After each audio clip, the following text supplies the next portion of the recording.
और उसको मारो चमीटा, उठा पटक करो इसकी। क्या सच में बागेश्वर धाम के पास दिव्य शक्तियां हैं या फिर इनका असली चेहरा कुछ और ही है? पुलिस ने सारी बातें जनता के सामने लाकर खड़ी कर दी हैं। दोस्तों, आजकल यूट्यूब पर फिल्मी हीरो हीरोइन कम और हमारे बागेश्वर बाबा कुछ ज्यादा ही ट्रेंड कर रहे हैं। आए दिन इनकी कोई न कोई वीडियो वायरल होती है। ऐसे में इतने कम समय में बागेश्वर बाबा ने इतनी ज्यादा प्रसिद्धि कैसे हासिल करी और इनकी शक्तियों की क्या सच्चाई है? क्या वाकई में इनके अंदर शक्तियां हैं या ये सब कुछ पाखंड है? आइए जानते हैं। दोस्तों, हमारे देश में बाबा, संत, महात्मा जैसे लोग बहुत सारे आए हैं। कोई अपने प्रवचन से लोगों को अपना भक्त बनाता है तो कुछ लोग नाच गाना करके लोगों को आकर्षित करते हैं और कुछ बाबा तो ऐसे हैं जो अपने भक्तों को गुलाब जामुन और समोसा खाने की सलाह देते हैं। खैर दोस्तों, इस तरह के ज्यादातर बाबा आज खुद जेल की हवा खा रहे हैं, लेकिन एक जनाब ऐसे हैं जो छाती ठोककर सच्चे दिल से लोगों की सेवा करने में लगे हुए हैं।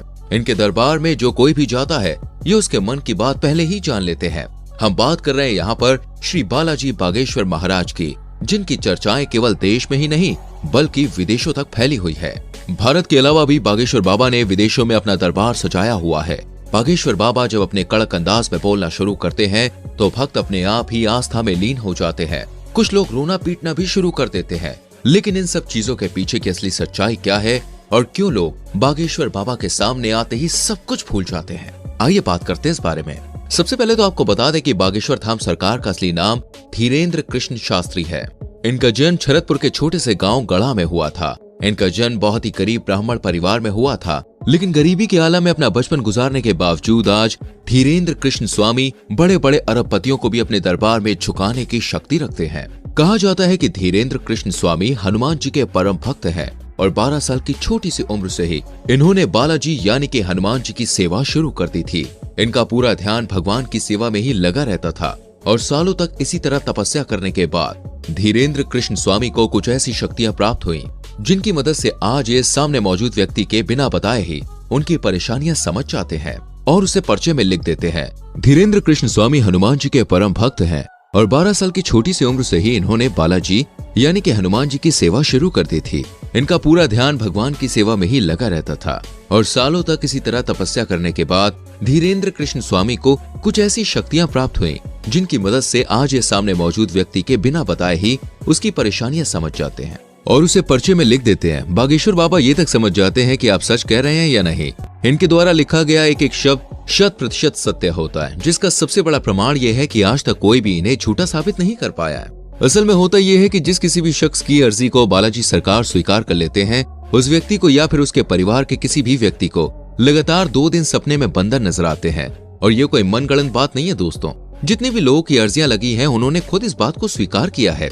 हालांकि फिर भी मीडिया वालों को कहाँ लोगों की बात पर विश्वास होता है, वो तो खुद अपनी आंखों से सब देखना चाहते हैं। इसी चक्कर में कई सारे मीडिया हाउस बागेश्वर बाबा के भक्त बनकर भीड़ में इकट्ठा हो जाते हैं, ये देखने के लिए कि आखिर इनके दरबार में होता क्या है। लेकिन जब मीडिया वाले दरबार में गए तो ये देखकर हक्के बक्के रह गए कि बागेश्वर बाबा ने उन्हें पहचान लिया था और उनकी पोल लोगों के सामने खोल दी। इस पूरे इंसिडेंट को देखने के बाद मीडिया वाले भी बालाजी सरकार के सामने नतमस्तक हो गए। जैसे ही ये बात लोगों के सामने आई, हर कोई ये देखकर दंग रह गया कि कैसे एक जवान बाबा ने बड़े बड़े संत महात्माओं के कान काट रखे हैं। धीरेन्द्र कृष्ण शास्त्री कहते हैं कि उन्होंने बालाजी महाराज की मदद से अब तक लाखों लोगों की जिंदगी संवारी है। बागेश्वर धाम सरकार की कृपा अपरंपार है। तभी तो जो कोई भी इनके दरबार में जाता है वो कभी भी खाली हाथ नहीं लौटता। सच्चे दिल से मांगी गई दुआ को बालाजी सरकार जरूर पूरा करते हैं। इसलिए तो उनके दरबार में भक्तों का तांता लगा रहता है। हर कोई बस एक ही मनोकामना करता है कि कैसे भी करके मेरी अर्जी लग जाए और बागेश्वर सरकार उसे खुद अपने पास बुलाए। कई महिलाएं तो इनके खूबसूरत चेहरे को देखकर मोहित हो उठती हैं। अब इनकी जगह कोई दूसरा बाबा होता तो वो इस बात का जरूर फायदा उठाता, लेकिन बागेश्वर महाराज ऐसे नहीं है। उन्होंने हजारों लोग के सामने इस तरह की महिलाओं को अपनी माता और बेटी कहकर सम्मानित किया है। वैसे तो ये अपने गांव में दरबार लगाते ही हैं, लेकिन दोस्तों उसके अलावा ये दूसरे जिलों और अन्य राज्यों में भी अपना दरबार सजाते हैं। ऐसी स्थिति में वहाँ भी बड़े बड़े मीडिया कर्मी और पत्रकार बागेश्वर सरकार की परीक्षा लेने की कोशिश करते हैं। ये नौजवान युवक माथे पर तिलक लगाकर आखिर लोगों को फंसा रहा है क्या, या फिर वाकई में इसके अंदर कोई दिव्य शक्तियां हैं भी, जिसकी वजह से दोस्तों एक बार तो बागेश्वर महाराज जी की तरफ से पत्रकारों को चैलेंज दिया गया, जिसमें पत्रकारों को हार का सामना करना पड़ा, क्योंकि अपने दरबार में आने वाले हर एक शख्स के मन में क्या चल रहा है उसका ज्ञान बागेश्वर सरकार को बखूबी रहता है। वैसे बहुत ही कम लोगों को धीरेन्द्र कृष्ण शास्त्री की बैक स्टोरी पता है। असल में इनके दादाजी भी बालाजी के बहुत बड़े भक्त थे और वो भी अपना दरबार सजाकर लोगों के कष्टों को दूर करते थे। हालांकि उनका दरबार छोटा होता था, लेकिन उनके अंदर मौजूद दिव्य शक्तियां काफी ज्यादा प्रबल थीं। इसलिए कोई भी उनके दरबार से निराश होकर नहीं जाता था। और वहीं से धीरेन्द्र कृष्ण शास्त्री ने भी बालाजी की तपस्या करनी शुरू की। धीरे धीरे यह हनुमान जी के परम भक्त बन गए, परंतु उनके दादाजी की मृत्यु के बाद दरबार सूना सा हो गया, जिसके बाद लोगों ने धीरेन्द्र शास्त्री से दरबार सजाने के लिए कहा। शुरुआत में उन्हें अपनी शक्तियों का ज्ञान नहीं था, इसलिए वो इस तरह की चीजें नहीं करना चाहते थे और सिर्फ बालाजी महाराज की भक्ति करना चाहते थे। लेकिन फिर जैसे जैसे धीरेन्द्र शास्त्री के अंदर की शक्तियां बढ़ने लगी, वह लोगों की मन की बातें पहचानने लगे और एक टाइम ऐसा आया जब उनके अंदर भी अपने दादाजी की तरह ही दिव्य शक्तियां आ गईं और अपनी शक्तियों की वजह से गांव में रहने वाला एक साधारण बालक आज पूरी दुनिया में बागेश्वर धाम सरकार के नाम से प्रसिद्ध है। दोस्तों, ये भारत का एकमात्र ऐसा धाम है जिसने साइंस और टेक्नोलॉजी को भी हिला कर रख दिया है और सोचने पर मजबूर कर दिया है, आखिर भाई ऐसा कैसे हो सकता है। क्योंकि अगर बागेश्वर धाम के महाराज धीरेन्द्र शास्त्री से पूछें तो वो कहते हैं ये सब कुछ उनके दादाजी और बालाजी की कृपा से मुमकिन हो पाता है। वो खुद कुछ भी नहीं करते, लेकिन अगर आप हमारी माने तो ये सब कुछ धीरेन्द्र शास्त्री के कठोर परिश्रम की वजह से संभव हो पाया है। 12 साल की छोटी सी उम्र में जहाँ बच्चे अपना घर का पता भी नहीं बता पाते, उस उम्र में ये दिन भर हनुमान चालीसा का जाप किया करते थे और उस निरंतर जाप ने इनकी बुद्धि को इतना ज्यादा प्रबल बना दिया कि आज ये उस स्तर पर पहुंच गए हैं जहां इन्हें लोगों के मन की बात को समझने में रत्ती भर भी समय नहीं लगता और ये जो कुछ भी कह देते हैं वो पत्थर की लकीर हो जाती है, जिसका सच होना तय है। और इसके एक दो नहीं बल्कि कई सारे एग्जाम्पल्स दिए गए हैं।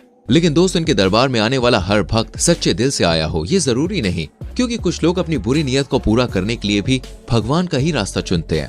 और जब कोई ऐसा इंसान इनके दरबार में आता है, ये दूर से ही उसे पहचान कर उसके मन की गंदगी को लोगों के सामने साफ जाहिर करते हैं, ताकि कोई भी ईश्वर के दरबार में बुरी नीयत के साथ ना आए। बागेश्वर धाम का इतिहास दोस्तों काफी पुराना है। लोगों की मान्यताओं के अनुसार बागेश्वर धाम मंदिर चंदेल कालीन है और सन 1986 में ग्राम वासियों के द्वारा मंदिर का निर्माण कराया गया था। उसी दौरान ग्राम गढ़ा के बाबा सेतुलाल गर्ग चित्रकूट से दीक्षा लेकर अपने गांव के प्राचीन कालीन मंदिर पहुंचे।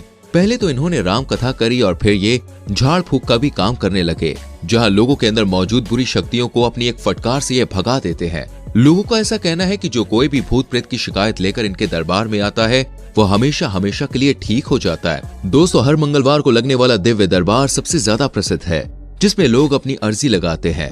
लोग अर्जी लगाने के बाद यहाँ के टोकन्स को खरीदते हैं और फिर नारियल को लाल कपड़े में बांधकर अपनी मनोकामना पूरी करने के लिए यहाँ पर किस बार मंदिर की परिक्रमा लगाते हैं। यहाँ पर अर्जी लगाने के लिए लोगों की लाइन बहुत लंबी होती है और उसके बाद बागेश्वर धाम के दिव्य दरबार में जाकर श्री धीरेन्द्र कृष्ण महाराज के प्रवचन सुनते हैं लोग। और इसलिए चाहे पुलिस हो या फिर मीडिया, कोई भी ये नहीं कह सकता कि बागेश्वर धाम पाखंड है या फिर यहाँ पर लोग के साथ फ्रॉड होता है। लोग पूरी आस्था और विश्वास के साथ यहाँ आते हैं और खाली हाथ नहीं जाते। तो दोस्तों, आज के लिए